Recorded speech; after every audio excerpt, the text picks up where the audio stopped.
What happens when a school bully lays hands on the quiet girl? Sometimes the quietest person in the room has the loudest story to tell. In 10 seconds, everything Jake thought he knew about Emma would change forever. This is that story, and it'll make you think twice about judging anyone. Emma Rodriguez walked through the halls of Lincoln High like a ghost, there but barely noticed. Her long brown hair fell like a curtain around her face, and that cream-colored cardigan she always wore seemed to make her blend into the beige brick walls. She'd perfected the art of invisibility over the past 3 years. Head down, earbuds in, moving with purpose but never too fast. Never drawing attention. That was the key to surviving high school when you were different. But Jake Morrison had other plans. Well, well, well, his voice cut through the morning chatter like a knife. Look who decided to show her face today. Emma's stomach clenched. She could feel his presence before she even saw him, that particular brand of teenage arrogance that filled a room. Jake was everything she wasn't, loud, confident, surrounded by admirers who laughed at his every word. "I'm talking to you, Rodriguez," he called out, his sneakers squeaking against the polished floor as he approached. The hallway began to quiet. Other students slowed their pace, sensing drama brewing. Emma kept walking, her grip tightening on her worn backpack straps. She'd learned that acknowledging him only made things worse. "What's wrong? Cat got your tongue?" Jake's friends snickered behind him. "Or are you just too good to talk to us regular folks?" Emma reached her locker, number 247, third row from the top. Her fingers fumbled with the combination lock. 15, right, 22, left, 8, right. The same numbers she'd been turning for 3 years, muscle memory keeping her steady even when her heart was racing. "You know what your problem is, Emma?" Jake's voice was closer now. She could smell his cologne, something expensive his parents probably bought him. "You think you're better than everyone else with that whole mysterious loner act?" She pulled out her calculus textbook, her literature anthology, her notebook with the coffee stain on the cover from last Tuesday's incident in the cafeteria.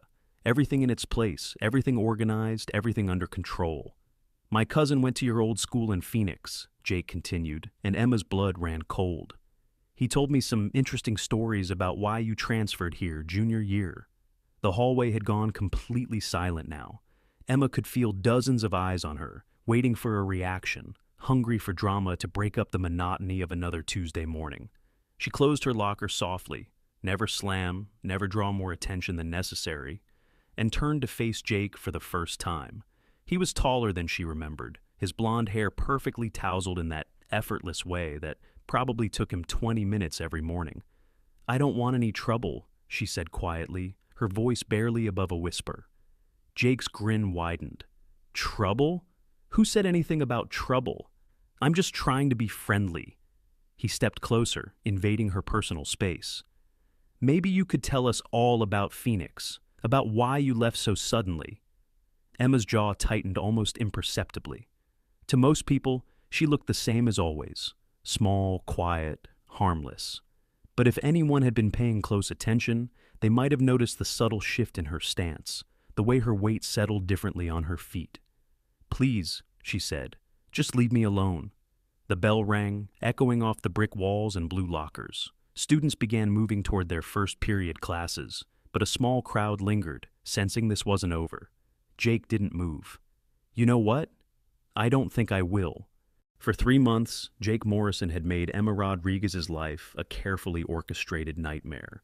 It started small, knocked books, accidental shoulder bumps, loud comments about her clothes or her grades. The kind of behavior that adults would dismiss as typical teenage nonsense. But Emma knew better. She recognized the pattern because she'd seen it before.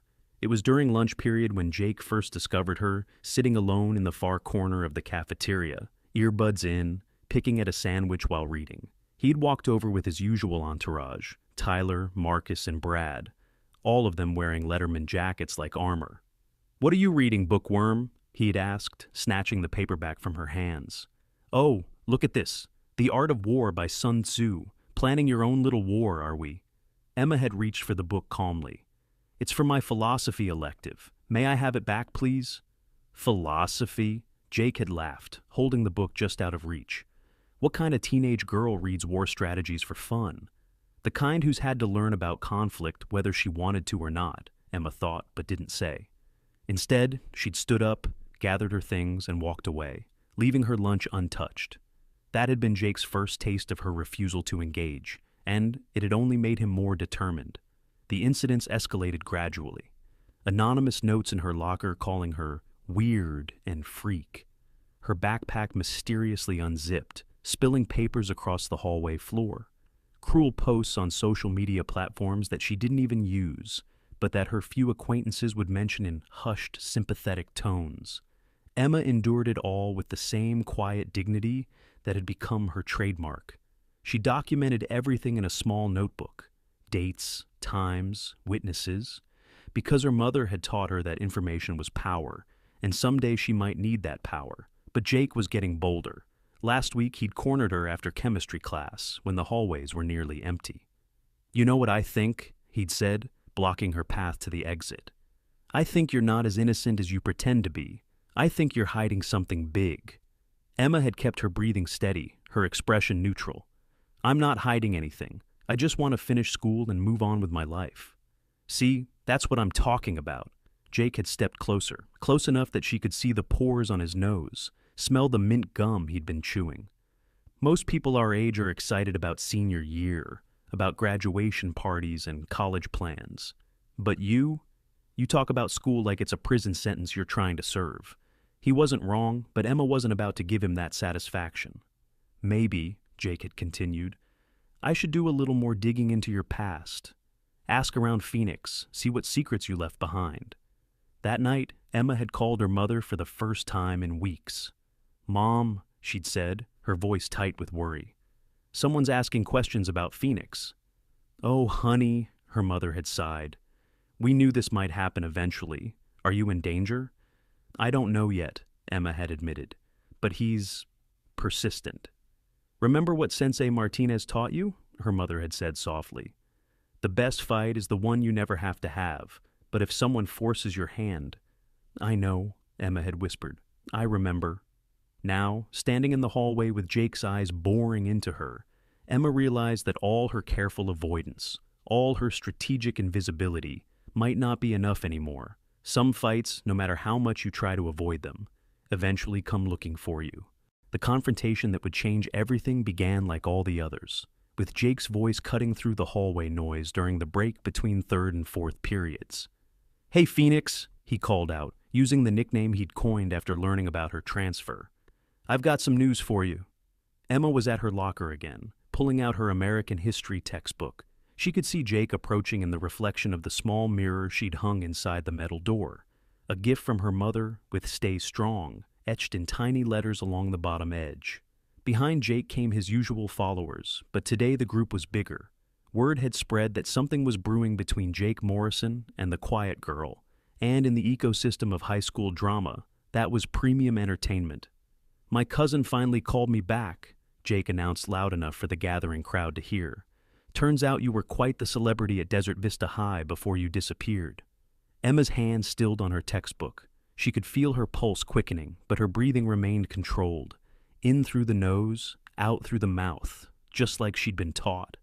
"Apparently," Jake continued, moving closer with each word, "there was this big incident your junior year, something about you putting 3 football players in the hospital."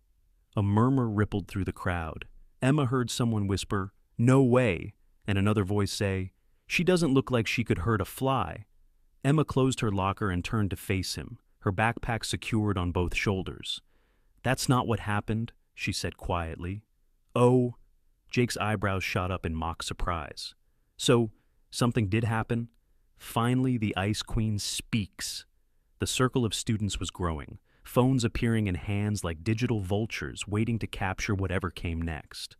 Emma could see teachers at the far end of the hallway, but they were dealing with their own classroom preparations, oblivious to the tension building near the lockers.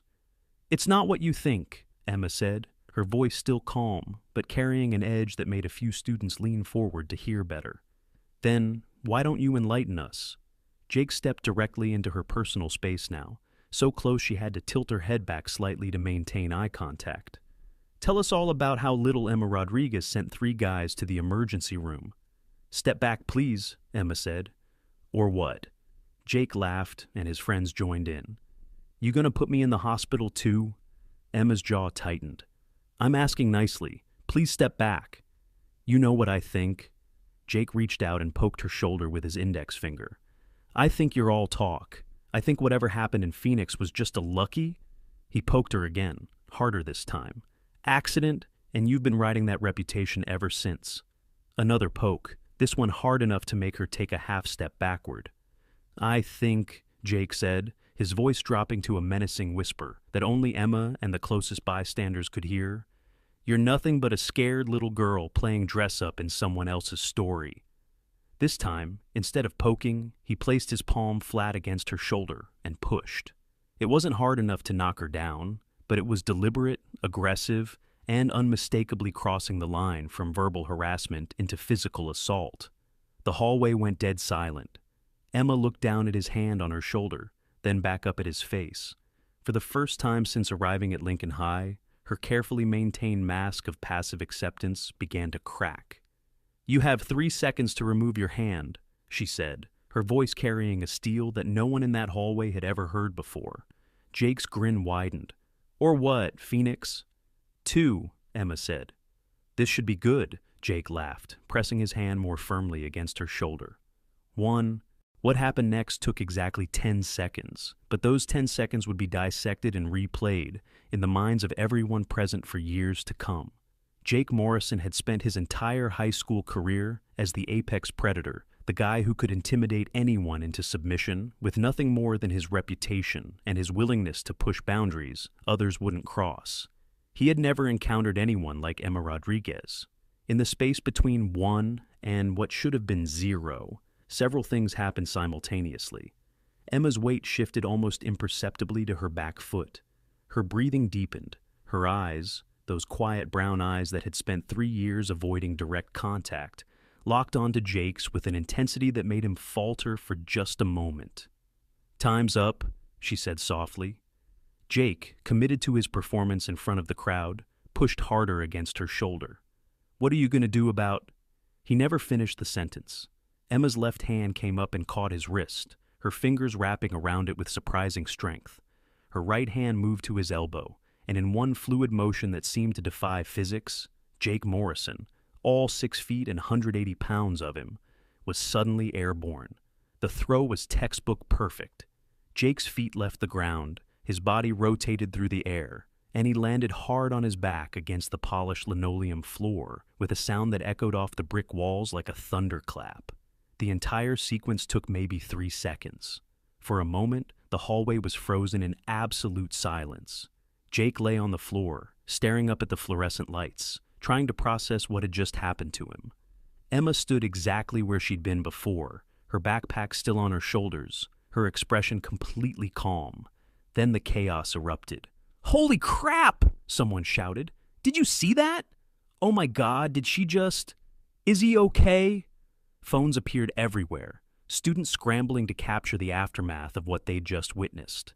Jake slowly sat up, his face red with embarrassment and anger, his carefully styled hair now disheveled. "You crazy," he started to say, scrambling to his feet. "I asked you to step back," Emma said quietly, her voice cutting through the noise. "I asked you nicely, 3 times. Jake looked around at the crowd, at the phones pointed in his direction, at his friends who were staring at him with expressions ranging from shock to barely contained laughter. He'd been humiliated by the quietest girl in school, and everyone had seen it. "This isn't over," he said, trying to salvage what was left of his reputation. Emma adjusted her backpack straps and looked him directly in the eye. "Yes, it is." There was something in her tone, not a threat, not anger, just a simple statement of fact, that made Jake take an involuntary step backward. "Where did you learn to do that?" someone called out from the crowd. Emma turned toward the voice. It was Sarah Chen, a girl from her calculus class who'd never spoken to her before.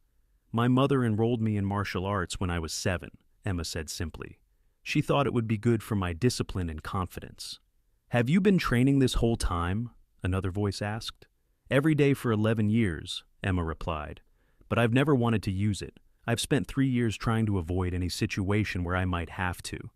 She looked back at Jake, who was now surrounded by his friends but somehow looked smaller than he had 5 minutes ago. "I really just wanted to finish school in peace," she said, and there was genuine sadness in her voice. "I never wanted to hurt anyone." As word spread through Lincoln High like wildfire, the story of what happened in the hallway began to take on a life of its own. But the real story, the one that explained everything about Emma Rodriguez, was far more complicated than anyone could have guessed. By lunch period, Emma found herself surrounded by curious classmates for the first time in 3 years. They wanted to know about her training, about Phoenix, about why she'd kept her abilities secret for so long. "It's not a secret," Emma explained to the small group that had gathered around her usual corner table. "I just never saw any reason to advertise it." Marcus Williams, who'd been one of Jake's closest friends until this morning, looked genuinely confused. "But if you could defend yourself the whole time, why did you let him pick on you?" Emma set down her sandwich and considered the question carefully. "Because fighting should always be the last resort, not the first. My sensei taught me that the strongest person in the room is often the one who chooses not to fight." "But he was making your life miserable," said Sarah Chen. "He was," Emma agreed. "But I was hoping he'd eventually get bored and move on to someone else. I know that sounds selfish, but I really thought I could just wait it out until graduation." "What changed your mind today?" This question came from Tyler, another former member of Jake's group. Emma was quiet for a long moment, staring at her hands. "He crossed a line. When someone puts their hands on you without permission, that's assault. And when they do it in front of a crowd to humiliate you, that's not just bullying anymore. That's abuse." The weight of that word, abuse, settled over the table like a heavy blanket. "Is that what happened in Phoenix?" Sarah asked gently. Emma nodded slowly. "There were 3 seniors who thought it would be funny to corner me after school one day. They didn't just want to embarrass me. They wanted to hurt me, really hurt me." She took a sip of water, gathering her thoughts. "I tried everything else first. I reported them to the administration, but they were star athletes and I was just some weird martial arts kid. I tried avoiding them, changing my routine, even hiding in the library until my mom could pick me up. But they found you anyway," Marcus said quietly. "They found me anyway," Emma confirmed. "And when they did, they made it clear that they weren't going to stop. So, I made sure they couldn't continue." "You really sent 3 guys to the hospital?" Tyler asked, his voice a mixture of awe and concern. "1 dislocated shoulder, 1 broken wrist, 1 concussion from hitting the ground too hard," Emma recited matter-of-factly. "The police investigated and determined it was self-defense. The school administration, however, decided it would be better for everyone if I finished my education elsewhere." "That's not fair," Sarah said angrily. "No, it wasn't," Emma agreed. "But my mom and I decided that sometimes starting over in a new place is better than fighting a system that doesn't want to change. We thought Lincoln High would be different." "And then Jake happened," Marcus said. "And then Jake happened," Emma echoed. "Honestly, I was hoping I could just fly under the radar for 2 more years, graduate quietly, go to college, leave all this behind." Tyler looked uncomfortable. "We should have said something. We all knew what Jake was doing to you wasn't right." "Why didn't you?" Emma asked, not accusingly, but with genuine curiosity. Tyler and Marcus exchanged glances. "Because he was our friend," Tyler admitted, "and because it was easier to go along with it than to stand up to him." Emma nodded. "I understand that. Standing up to someone who has power over your social life is scary. But now you know what happens when good people stay silent while bad things happen to others." The aftermath of the hallway incident rippled through Lincoln High in ways that surprised everyone, especially Emma Rodriguez. Jake Morrison, for his part, seemed to disappear into himself. Gone was the loud, swaggering bully who had dominated social interactions for years. He attended classes, ate lunch alone, and avoided eye contact with pretty much everyone. The video of him being thrown by the quiet girl had already made its way to social media, despite the school's best efforts to confiscate phones. On Wednesday, 2 days after the incident, Jake approached Emma at her locker. "I owe you an apology," he said quietly, his usual entourage nowhere to be seen. Emma closed her locker and looked at him carefully. There was something different about his posture, his expression. The arrogance was gone, replaced by something that looked almost like humility. I've been thinking about what you said, Jake continued. About crossing lines, about assault. He swallowed hard. I never thought of it that way before, but you were right. What I did was wrong. Emma studied his face. Why? She asked simply. Why what? Why did you target me? From the very beginning, before you knew anything about my past, you decided I was someone you could pick on. Why? Jake was quiet for a long moment. Because you were different. Because you didn't fight back. Because ... He paused, struggling with the words. Because picking on someone smaller made me feel bigger. And how do you feel now? Emma asked. Small, Jake admitted. Really, really small. Over the following weeks, something remarkable began to happen at Lincoln High. The incident had sparked conversations about bullying, about bystander responsibility, about the difference between strength and power. Teachers noticed a shift in classroom dynamics. Students who had previously stayed silent when witnessing harassment began speaking up. Emma found herself in an unexpected position, not as the quiet girl hiding in the corners, but as someone other students looked to for guidance. She started eating lunch with Sarah, Marcus, Tyler, and a growing group of students who wanted to create a different kind of school environment. As for Jake, his transformation was perhaps the most surprising of all. He began volunteering with the school's peer mediation program, helping to resolve conflicts before they escalated. He publicly apologized not just to Emma, but to several other students he had bullied over the years. You know what I learned? Jake said during a school assembly on anti-bullying awareness. I learned that being strong isn't about making other people feel weak. Real strength is using your power to protect people, not hurt them. From her seat in the back of the auditorium, Emma Rodriguez, no longer quite so quiet, no longer quite so invisible, smiled and applauded along with everyone else. Sometimes the best lessons come from the most unexpected teachers. What would you have done in Emma's situation? Have you ever witnessed bullying and stayed silent? Sometimes the people around us are fighting battles we know nothing about, carrying strength we can't see, waiting for just one person to stand up and say, "This isn't right." If this story made you think, hit that subscribe button and let me know in the comments where you're watching from. Share a moment when someone surprised you with their hidden strength, or when you found the courage to stand up for what's right. Remember, real strength isn't about fighting. It's about choosing when not to fight, and knowing when you have no choice but to act.